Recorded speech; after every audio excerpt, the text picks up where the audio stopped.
Recording in progress.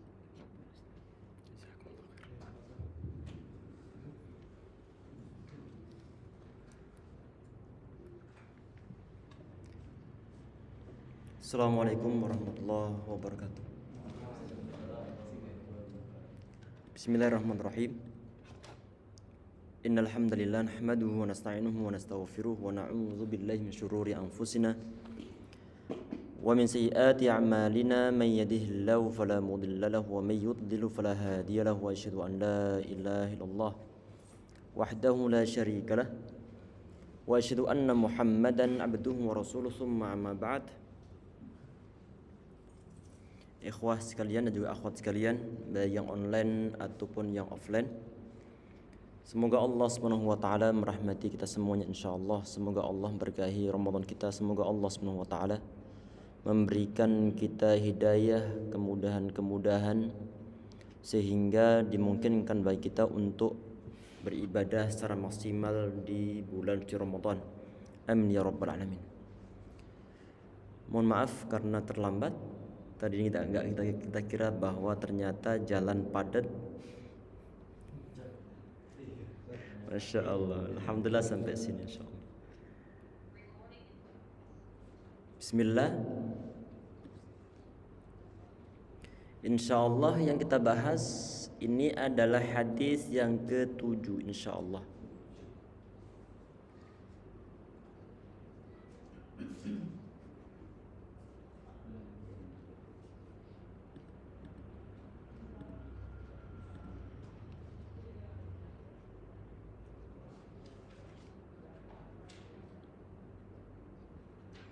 Bismillahirrahmanirrahim. An Humran Maula Utsman Ibn Affan radhiyallahu anhu. Ini Humran, beliau adalah seorang tabi'in. Beliau adalah pembantu ataupun mungkin budaknya sahabat Utsman Ibn Affan radhiyallahu anhu.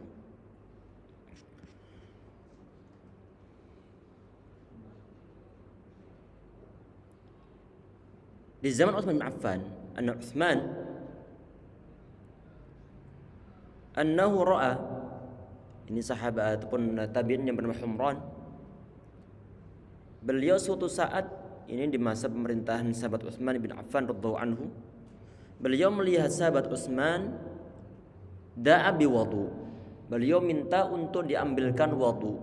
Wudu dengan wudu tulisannya itu sama. Wawu dot, kemudian wawu, kemudian hamzah. Untuk lafadz ini, hadis ini harokatnya untuk huruf wawunya adalah dengan difathahkan. Dengan difathahkan. Kalau tulisan tersebut huruf wawunya difathahkan, maka yang dimaksudkan adalah ma yutatahharu bihi, sesuatu yang digunakan untuk bersuci, berarti adalah airnya berarti beliau saat itu minta diambilkan air yang mau digunakan untuk berwudu. Ini pernah kita bahas tentang tulisan tahur sama tuhur. Kalau tuhur berarti adalah perbuatan untuk bersuci, sedangkan tahur yang dengan difathahkan huruf ta-nya itu adalah suatu alat ataupun media yang bisa digunakan untuk bersuci. Ini wudu sama wudu. Kalau wudu berarti adalah air yang digunakan untuk berwudu. Sedangkan kalau wudu dengan didhammahkan, maka itu adalah perbuatan ataupun yaitu berwudu. Kemarin juga setelah kita bahas tentang sahur sama suhur. Kalau sahur dengan dengan difathahkan sinnya, maka itu adalah makanannya. Kalau suhur dengan didhammahkan, maka itu adalah perbuatan sahurnya ataupun kegiatan sahurnya. Ada sebagian ulama mengatakan sama, baik sahur ataupun suhur sama. Ini yang mungkin yang digunakan di Indonesia. Antum udah sahur belum? Artinya adalah antum udah makan sahur. Jelas ya? Di sini dabi wudu fafragha ala yadayhi. Kemudian beliau menuangkan pada kedua telapak tangannya dari bejana min ina'ihi. Menuangkan air tersebut yang ada dalam bejana dituangkan ala yadayhi, pada tangannya. Ini gunanya untuk apa? Adalah untuk membersihkan tangan tersebut terlebih dahulu. Siapa tahu ada najis yang menempel di sana. Berarti tidak langsung dikobokkan ke dalam bejananya. Tentunya ini yang kita sampaikan kemarin, bahwa wuduknya orang-orang di zaman tersebut tidak menggunakan keran, tapi menggunakan bejana ataupun menggunakan ember di zaman kita saat ini. Faghasalahuma thalatha marrat, beliau mencucinya sebanyak tiga kali. Thumma adkhala yaminahu fil wudu, kemudian beliau memasukkan tangan kanan beliau fil wudu, dalam tempat ataupun dalam air yang digunakan untuk berwudu. Di dalam poin ini berarti beliau itu mendahulukan tangan kanan beliau di saat beliau tadi itu memasukkan tangannya, ataupun di saat beliau mau berwudu mendahulukan tangan yang sebelah kanan, ataupun kalau seandainya tangan tersebut kan begini, di sini ada bejana, tangan dimasukkan tujuannya untuk apa? Adalah untuk nyiduk, tentunya nanti digunakan pertama-tama untuk berkumur. Berarti tangan tersebut yang sebelah kanan dicidukkan pertama kali, yaitu ataupun nyiduknya untuk digunakan berkumur itu adalah dan menggunakan tangan kanan beliau. Karena di sini ada pernyataan summa adkhala yaminahu fil wudu, kemudian beliau memasukkan tangan yang sebelah kanan fil wudu, dalam air wudunya. Summa tamatmada, kemudian beliau bertamatmat. Tamatmat itu apa? Adalah memasukkan air ke dalam mulut kemudian digunakan untuk berkumur, baik diputer ataupun kemudian gerak-gerakkan dalam mulut, baru kemudian disemburkan. Wastansyaqa, kemudian beliau beristinsyak. Istinsyak kemarin yang kita sampaikan, ada sebagian ulama mengatakan bahwa hukumnya wajib, ada yang mengatakan hukumnya sunnah, termasuk bertamatmat ataupun berkumur. Ada sebagian ulama mengatakan hukumnya wajib, ada sebagian ulama mengatakan hukumnya adalah sunnah. Artinya minimal berkumur ataupun beristinsyak, menghisap air lewat hidung, itu adalah sesuatu yang masyru', artinya disyariatkan. Kalau disyariatkan maka laksanakan saja, tidak berat insya Allah. Walaupun toh awal-awal perlu perjuangan di saat mau menghirup air lewat hidung, agak sakit memang, tapi kalau sudah terbiasa insya Allah tidak akan merasakan rasa sakit tersebut. Ini perlu kita ingatkan kembali tentang masalah apa? Tentang masalah al-istinsyak, yaitu menghirup air lewat hidung. Di sini ada suatu hadis. Hadisnya adalah hadis yang sahih, yang dengan hadis tersebut ulama ahli sunnah wal jamaah, termasuk ulama mazhab 4, mengatakan tentang kesunahannya al-mubalaghah fil istinsyak. Hadisnya bagaimana? Hadisnya diriwayatkan oleh sahabat Laqid bin Sabirah radhiyallahu anhu. Qultu, kata beliau, aku pernah bertanya kepada Rasulullah sallallahu alaihi wasallam, akhbirni 'anil wudu, ya Rasulullah, mohon engkau ceritakan tentang wudu. Mohon engkau omongi diriku tentang wudu. Kemudian Muhammad beliau mengatakan, asbighul wudu, engkau sempurnakanlah wudu. Sempurnakanlah wudu berarti sunnah-sunnah dia laksanakan, wajib-wajib, fardu-fardu juga dia laksanakan, dan dia hindari hal-hal yang dimakruhkan dalam berwudu. Ini adalah makna dari asbighil wudu. Nabi Muhammad beliau di saat ditanya oleh sahabat Laqid bin Sabirah, beliau mengatakan asbighil wudu, engkau sempurnakanlah wudu, wa khallil bainal asabi', dan engkau sela-selailah di antara jari jemari. Jari jemari ini adalah barang-barang yang nyelempit ini. Kalau tidak nanti disela-selain, dimungkinkan ada sebagian air yang tidak meresap, ada sebagian air yang tidak mengenai kulit di antara jari-jari ini, sehingga disunahkan untuk mensalah-salahi di antara jari jemari ini. Wa baligh fil istinsyaq, kata Nabi Muhammad, dan engkau baligh fil istinsyaq, engkau kencenginlah, lebih-lebihkanlah dalam apa? Dalam menghisap air lewat hidung. Illa an takuna shaimah, kecuali engkau di saat dalam keadaan berpuasa. Berarti kalau dalam keadaan berpuasa, kalau kita itu mau praktek istinsyak yang biasa-biasa saja, jangan sangat dikenceng-kencengin. Karena tujuannya untuk apa? Tujuannya adalah khawatir nanti jangan-jangan ada sebagian air yang masuk ke dalam tenggorokan kita, yang nanti dimungkinkan bisa membatalkan wudhu kita. Jadi di sini ini yang perlu kita perhatikan, kalau kita tidak sedang berpuasa, di antara kesunahan dalam suatu kesunahan yang lain, kalau misalnya kita mengikuti pendapat bahwa istinsyak itu hukumnya adalah sunnah, ada kesunahan di dalam kesunahan yang berupa istinsyak tersebut, yaitu yang berupa apa? Yang berupa al-mubalaghah fil istinsyak, yaitu ngenceng-ngencengin dalam istinsyaknya. Kalau dalam keadaan berpuasa maka biasa-biasa saja. Wastansyara, kemudian di kelanjutan hadisnya di sini beliau mengatakan wastansyara. Istinsyar ini artinya adalah nyemprotkan air keluar dari hidung. Istansyara ini.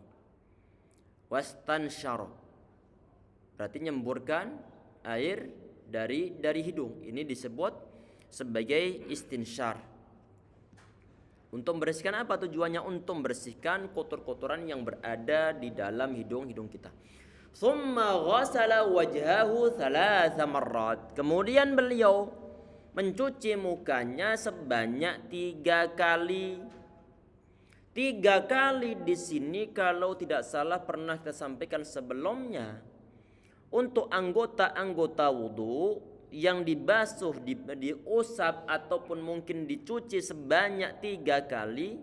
3 kali cucian ini merupakan suatu kesunahan, bukan suatu kewajiban. 3 kali sunnah ataupun atas list sunnah.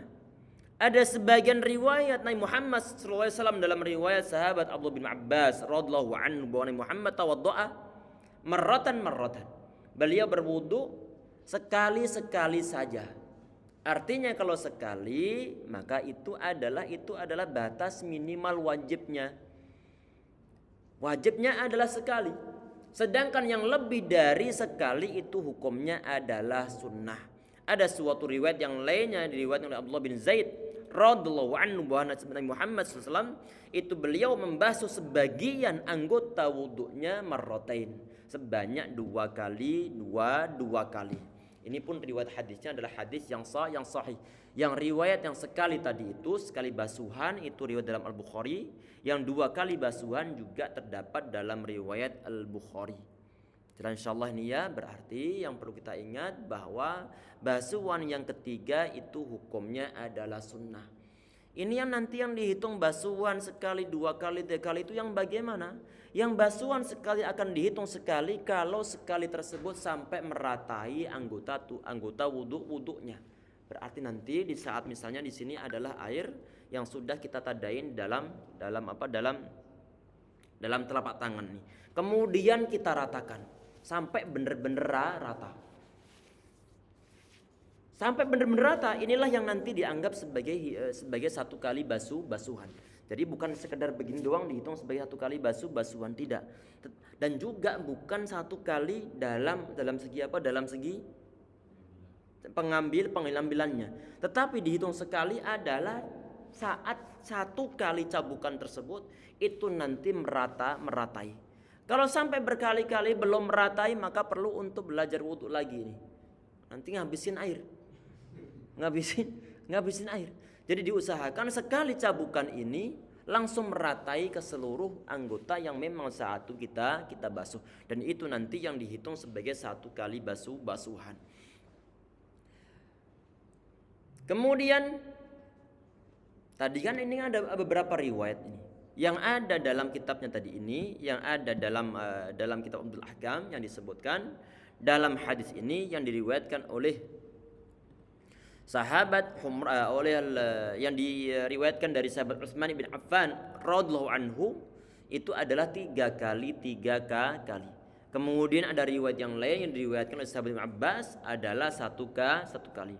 Ada riwayat lain yang diriwayatkan oleh Abdullah bin Zaid 2 kali. Sebagian basuhan yang dibasuh sebanyak 2 kali. Ini oleh para ulama, mereka adanya perbedaan riwayat ini menandakan tentang adanya jawaz, adanya kebolehan untuk mempraktikkan sekali basuhan, tapi jangan sampai lupa syaratnya harus merata ke bagian yang kita basuh.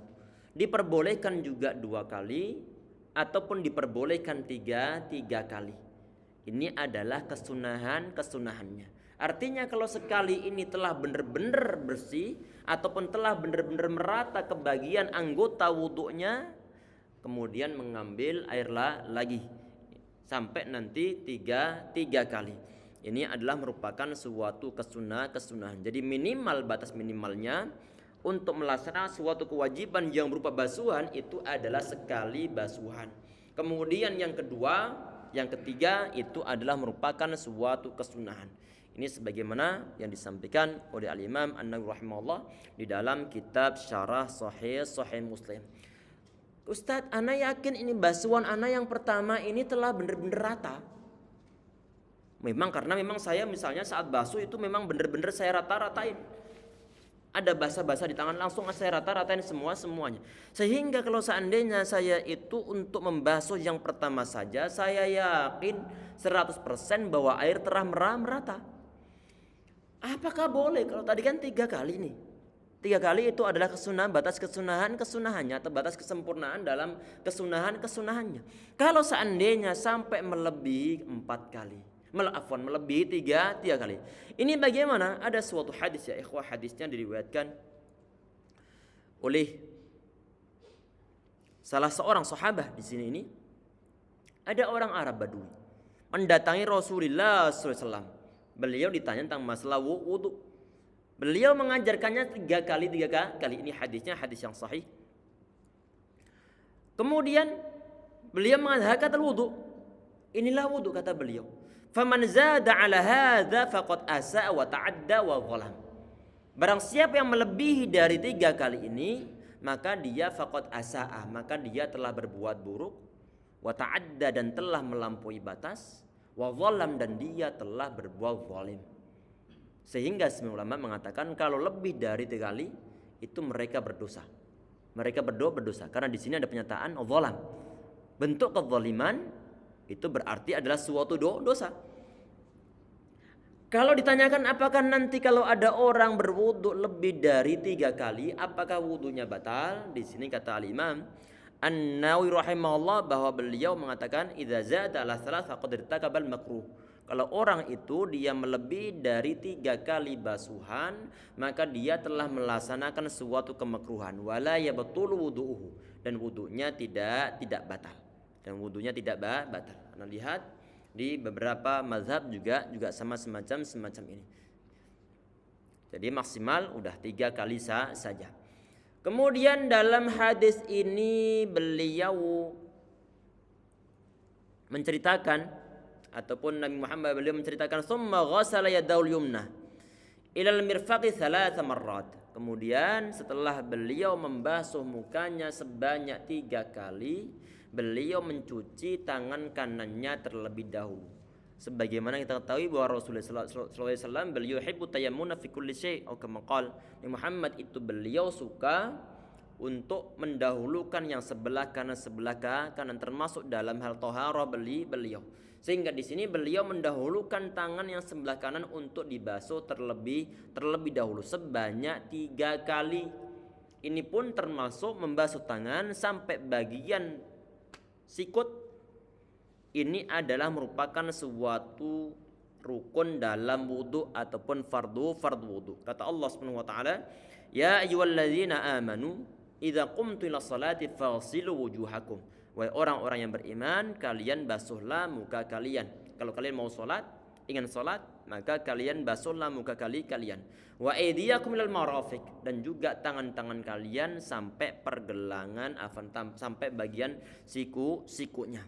Apakah nanti bagian siku ini perlu untuk dibasuh juga? Iya, perlu untuk dibasuh. Ini adalah ittifaq ulama mazhab 4. Ittifaq ulama mazhab 4. Artinya ittifaq itu terjadi suatu kemufakatan, kesepakatan. Tidak ada ulama yang menyelisihinya. Bahkan hukiyal ijma'.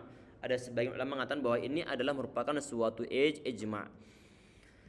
Kemudian kalau ditanya misalnya, kalau misalnya qadarullah masyafa'al, ada orang dia ini jarinya lebih dari 5. Ada yang tumbuh di sini. Misalkan saja, apakah jari ini nanti wajib hukumnya untuk dibasuh ataukah tidak? Ataupun misalnya di sini ada daging yang tumbuh seperti jari misalnya. Di bagian apa ini? Apa hasta tuh? Lengan?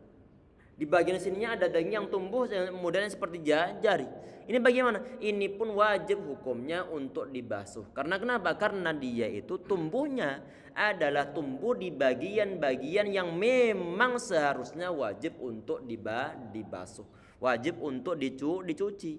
Berarti berapapun nanti jari yang tumbuh, jari yang ekstra yang tumbuh, maka juga wajib hukumnya untuk dicuci. Ini pun merupakan suatu kesepakatan dari ulama-ulama, termasuk ulama-ulama mazhab 4. Karena alasannya daging tersebut ataupun bagian yang baru tersebut itu tumbuh di bagian anggota tubuh yang wajib untuk dibasuh.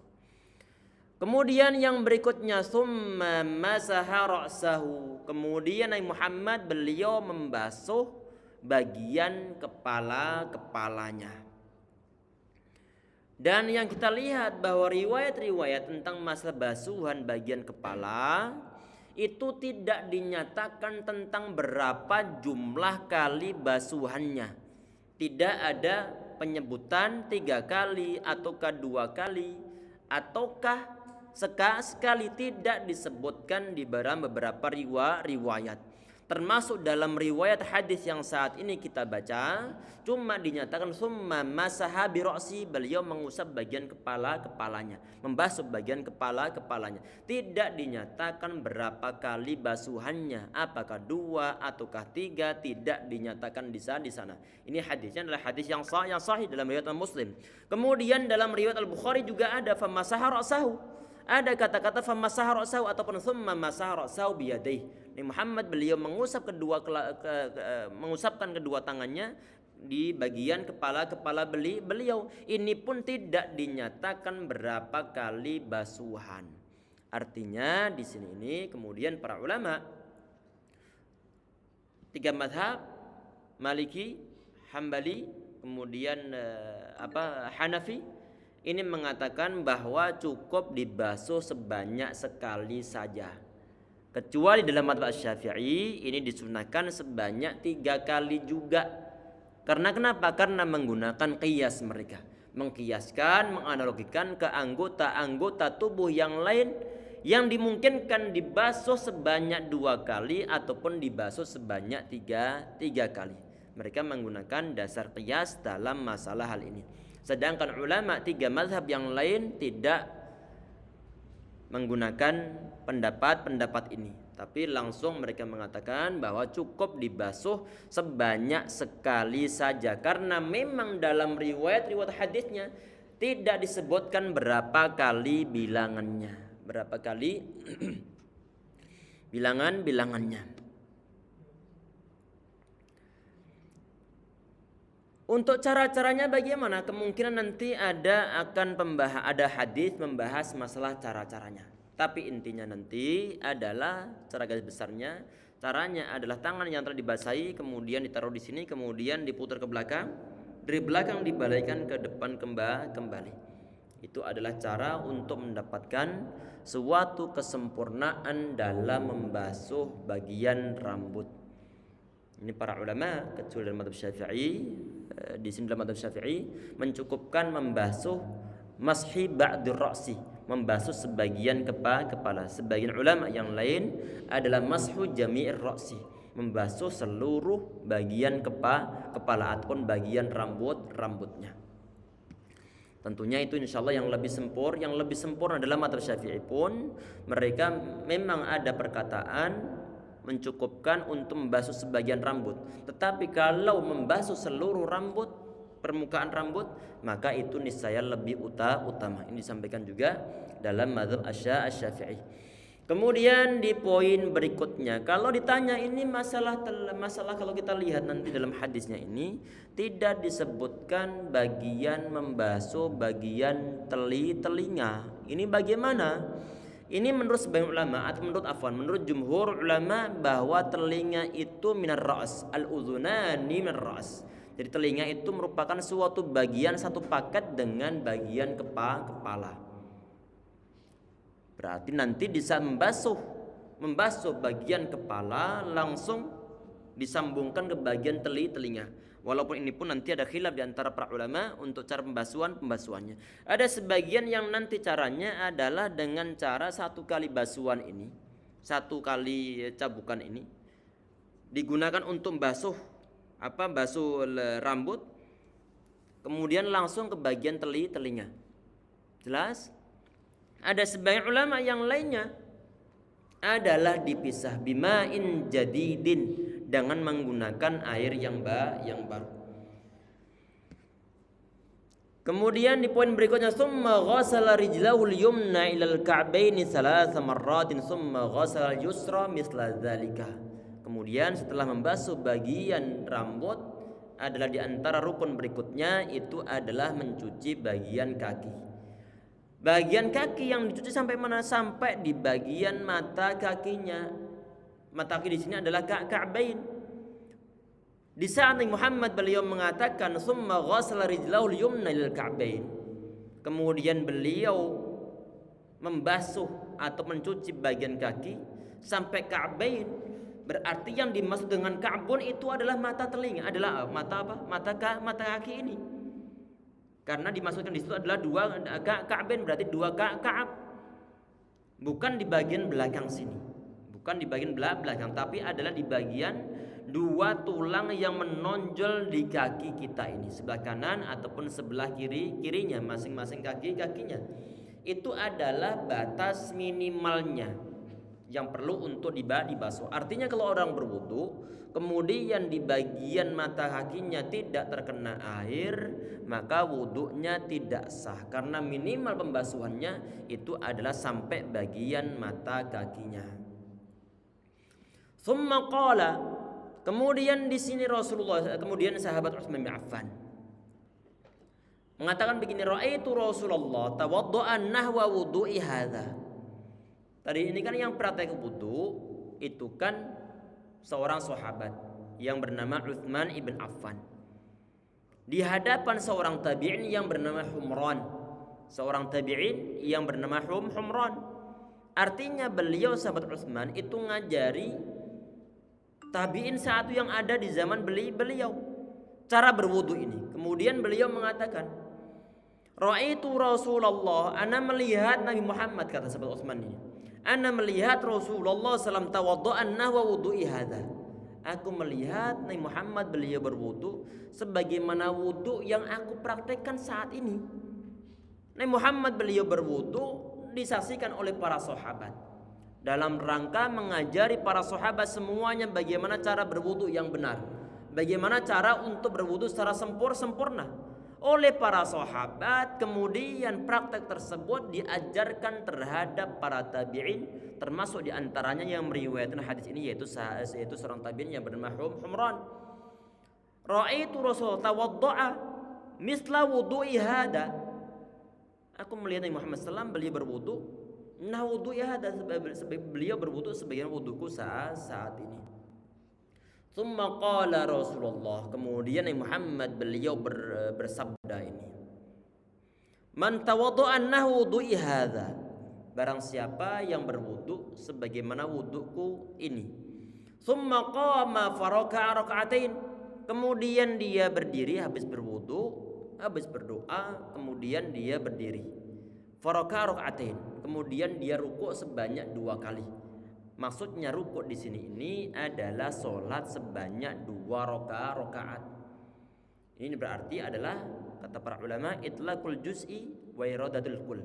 Mengucapkan sebagian, cuma yang dikehendaki itu adalah keseluruhannya. Yang diucapkan cuma rukuk sebanyak 2 kali, itu yang diucapkan, cuma yang dikehendaki adalah keseluruhan dari gerakan solat. Ini dalam poin ini terdapat suatu kesunahan. Kesunahan apa? Kesunahan sholat sunnah wudu. Sholat sunnah wudu sebanyak 2 rakaat. Ini disunahkan. Ini adalah termasuk yang dinaskan ataupun dinukilkan secara jelas dalam kitab-kitab ulama-ulama mazhab, termasuk Hanafiyah, Syafi'iyah, Hanabilah, termasuk Malikiyah, termasuk disampaikan oleh Syekh Islam Ibnu Taimiyah, termasuk Ibnu Baz, termasuk Syekh Ibnu Utsaimin di zaman kita saat ini. Apakah ada dasar yang lainnya? Iya, banyak dasar-dasar hadis yang berkaitan tentang masalah sholat sunnah wudu. Di antaranya adalah hadis yang diriwayatkan oleh sahabat Uqbah bin Amir Al-Juhani radhiyallahu anhu. Beliau mengatakan, "Ma min ahadin yatawaddau." Tidak ada seorang pun yang berwudu fayusinal wudu'a, kemudian dia memperbaiki wudu'nya, yusalli rakaatain, kemudian dia salat 2 rakaat, yuqbilu biqalbi wajhi alaihima, kemudian dia menghadapkan wajahnya dan juga menghadapkan hatinya, artinya dia fokus, artinya dia khusyuk dalam salatnya, tidak kemana-mana pikirannya, illa wajabat lahul jannah, kecuali wajib baginya surga. Masya Allah nih, ini PR untuk kita semuanya yang belum terbiasa untuk sholat sunnah wudu. Habis wudu kita mulai biasakan untuk sholat sunnah 2 rakaat, yaitu yang disebut sebagai sholat sunnah wudu. Ini hadisnya adalah hadis yang sahih dalam riwayat Imam Muslim. Kemudian di poin berikutnya di sini kita perhatikan, summa yusalla rak'ataini la yuhadditsu fihima nafsahu. Kemudian dia ini solat sebanyak 2 rakaat, la yuhadditsu fihima nafsahu, dan dia tidak berbicara pada dirinya sendiri dalam hatinya ini. Artinya orang ini solat, dia itu fokus, tidak ngobrol, tidak asik dengan dirinya sendiri. Pikiran melayang kemana. Berarti memang dia itu sholatnya adalah sholat yang khusyuk. Memang kelihatannya ringan 2 rakaat, tapi ini syaratnya nih harus dalam keadaan khusyuk. Ini liyuhadditsu fihi man nafsahu.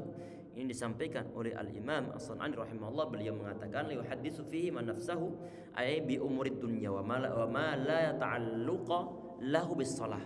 Yang dimaksudkan dengan la yuhadditsu fihi man nafsahu, tidak bicara dengan dirinya sendiri di sini, ini maksudnya adalah dia itu tidak memikirkan sesuatu berkaitan tentang masalah urusan dunia ataupun hal-hal yang tidak berkaitan tentang masalah salat.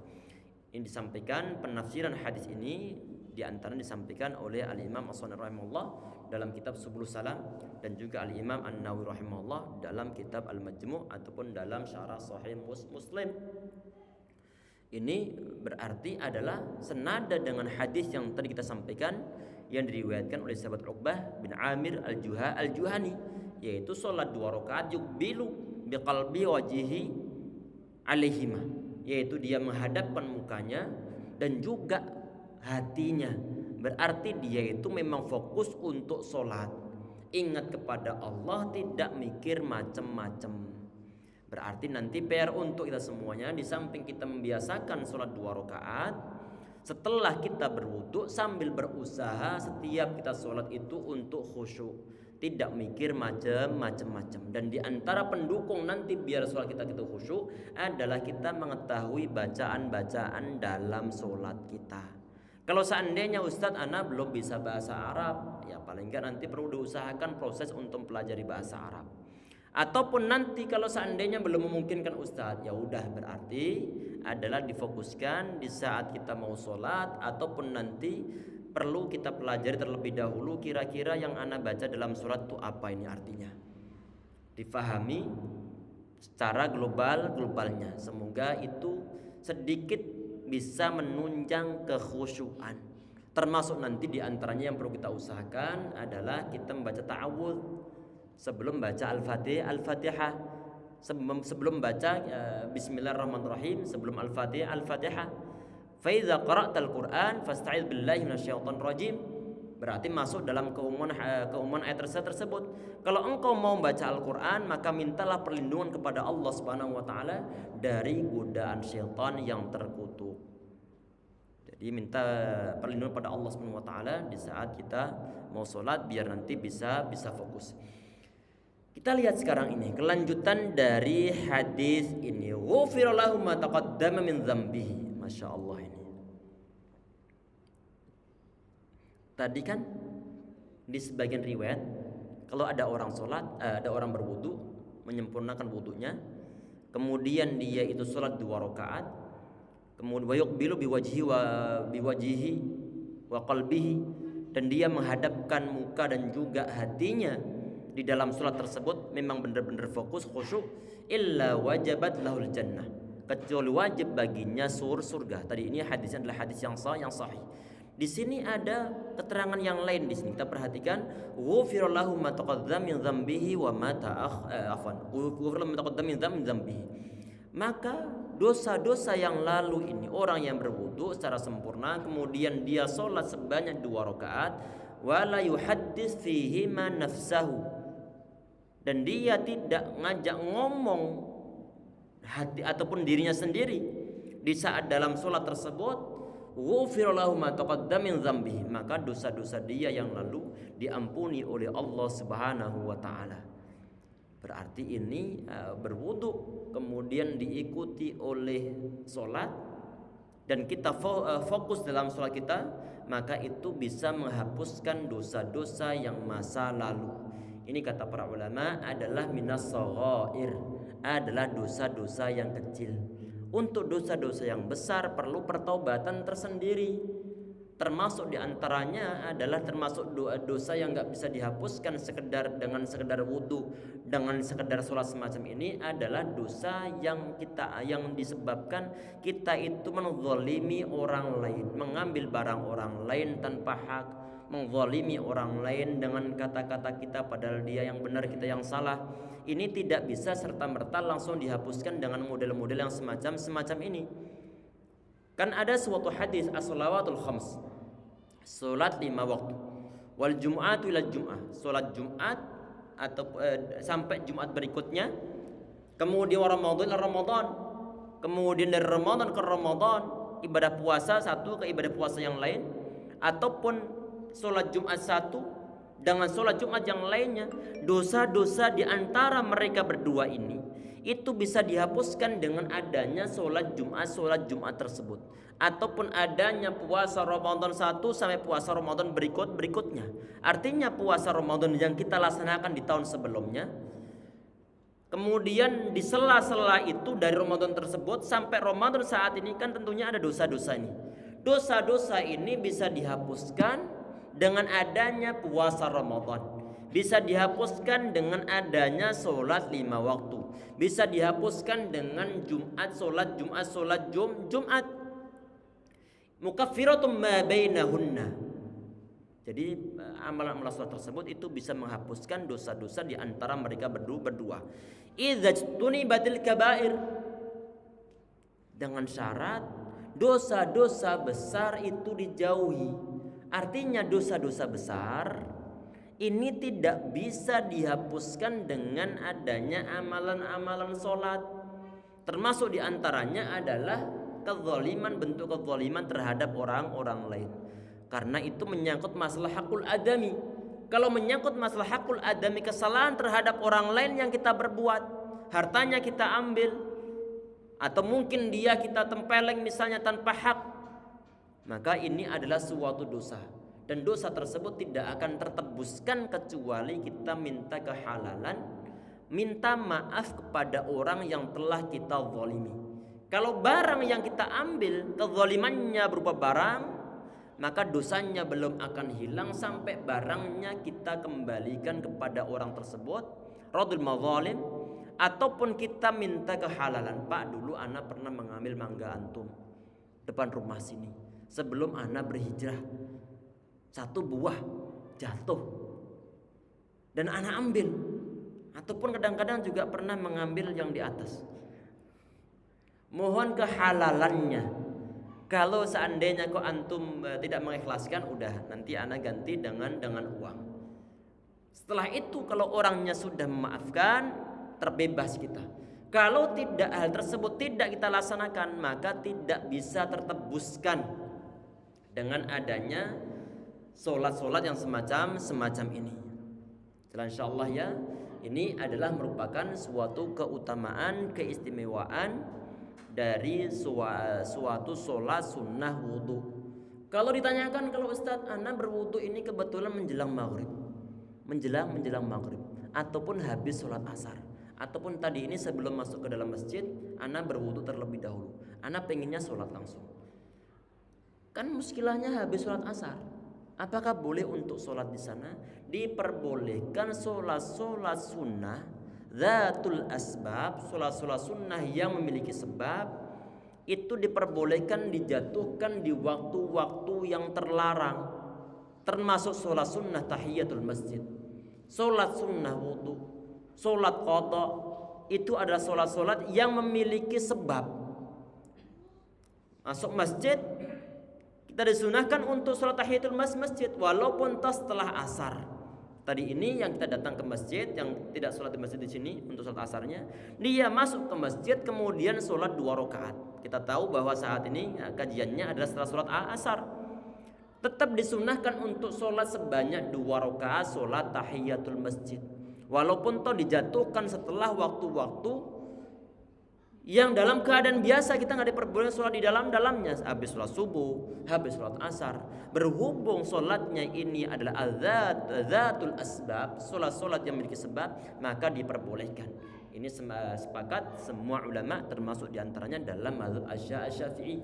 Termasuk mungkin yang pernah kita sampaikan sebelumnya adalah kalau antum datang ke masjid untuk sholat subuh, sampai ke dalam masjid mau sholat 2 rakaat, Allahu Akbar, qomat dikumandangkan, padahal antum ruginya masya Allah. Ruginya kenapa? Karena sholat 2 rakaat sebelum subuh khairun minad dunya wa fiha. Hadis sahih. Itu adalah lebih utama daripada dunia beserta isi-isinya, sehingga merasa rugi. Ya Allah, ini gimana ini? Kok terlalu masyafalan datang terlambat ke masjidnya. Saat mau sholat Allahu Akbar, tahu-tahu kemudian qomat dikumandangkan. Monggo dilaksanakan setelah sholat subuhnya.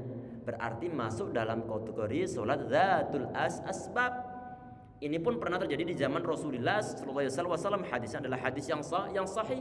Seorang sahabat habis sholat subuh bersama Nabi Muhammad SAW, kemudian dia berdirilah lagi. Nabi Muhammad beliau mengatakan, sholatani ma'an, apakah ente sholat subuh sebanyak 2 kali? Kemudian dibilang oleh sahabat ini, enggak ya Rasulullah, tadi itu masalahnya ana belum sempat sholat qobliyah. 2 rakaat saat ini yang aku laksanakan itu adalah sholat tersebut. Jelas ya? Ini sebagai dalil bahwa sholat yang memiliki sebab itu bisa dijatuhkan di waktu-waktu yang terlarang. Tapi nanti perlu pertimbangan yang lain. Pertimbangan apa? Untuk lingkungan masjid yang jarang ada kajian, kalau antum habis sholat subuh kok nanti membuat mereka heboh, oh ini orang tersesat, ini aliran apa habis sholat subuh dia sholat lagi ini. Kalau begitu dan mereka nggak bisa dijelaskan, lebih baik sholat di rumah saja untuk mengqadainya. Apalagi kesunahan sholat sunnah itu dilaksanakan adalah di rumah, kecuali sholat wajib.